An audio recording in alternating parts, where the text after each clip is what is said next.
All right, let's get into it. Today, we're doing something a little different. We're not just going to listen to some music, we're going to peek behind the curtain and see how it was actually built. We're looking at a string trio composed not with a pen, but with lines of code. Okay, so right off the bat, we see the basics. This is Score 234, a string trio by Stefan Bousouche. But get this, the composer's main instrument here isn't a violin or a piano, it's code. We're looking at a program that doesn't just contain the music, it actually creates it from the ground up. So here's how we're going to break this down. We'll start with the big idea, code as a composer.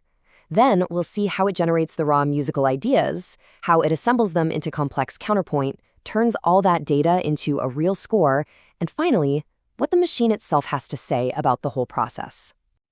All right, first up, the code as composer. So what does that even mean, right? Well, the philosophy behind this whole system is actually hidden in plain sight, right inside the code's own comments. And here it is. The code tells us everything. The system generates all the musical material for each section up front. Think about it like a chef doing all their prep work, chopping the veggies, measuring the spices, before ever turning on the stove. This is huge because it means the human composer can look at all the raw ingredients and make changes before the final piece is actually put together. Okay, so what exactly are these raw ingredients? Let's dive into how the code actually generates the musical ideas. This is where it creates the fundamental DNA of the entire composition. Believe it or not, the entire piece starts with just these two lines. A single random number, called a seed, is created. That one number kicks off the entire random process. And here's the cool part. Every single musical choice from here on out flows from this one seed. So the music feels random, but if you use the same seed, you get the exact same piece every single time. It's controlled chaos. Now this is where it gets really interesting. Look how the code handles the basics of music. For tempo, it's not just picking one speed. No, it's generating a whole list of random tempos, anywhere from slow to fast. For dynamics, you know how loud or soft it is, it's randomly sampling from a list that goes from super quiet to really loud. Same with harmony. It's pulling random scales from a whole library. The code isn't making one choice, it's building a whole palette of options to work with.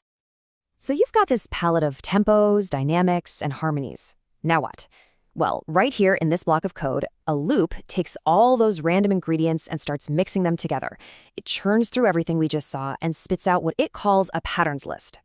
You can think of these patterns as little musical Legos, short snippets of melody or rhythm. They're the basic building blocks for the entire piece.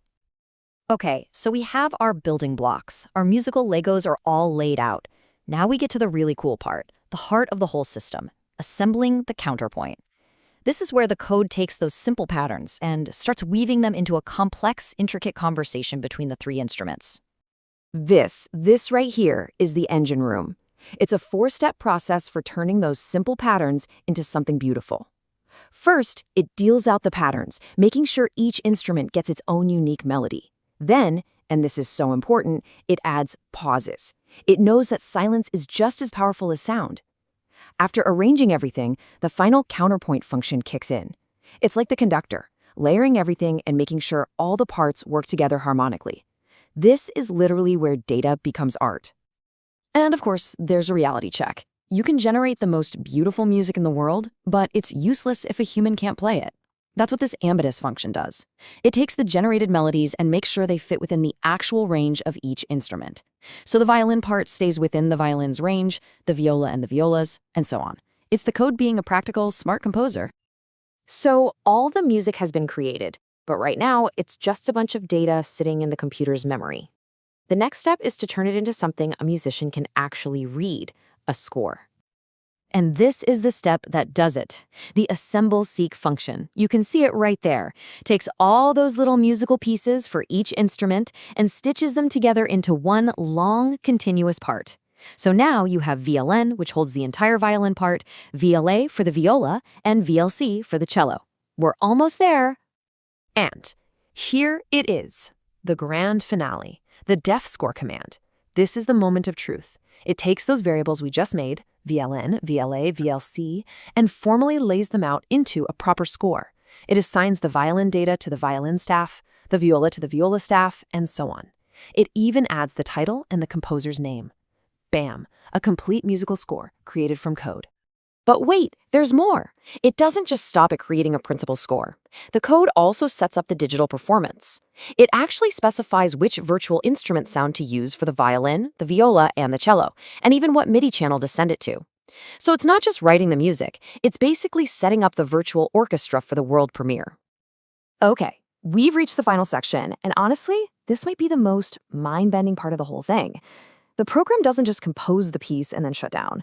It actually reflects on its own creative process. It tells you what it did. After all that creative work, the program runs code like this. This loop here is basically telling the computer, print out a report for me. It goes through the list of tempos it randomly chose and prints them out section by section. It does this for the harmonies, the dynamics, everything.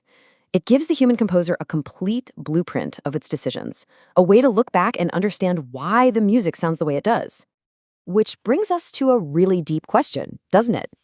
If the code can generate the ideas, assemble the parts, write the score, and even analyze its own work, who is the real composer here? Is it the person who wrote the rules? Or is it the program itself, the one that made all the creative choices?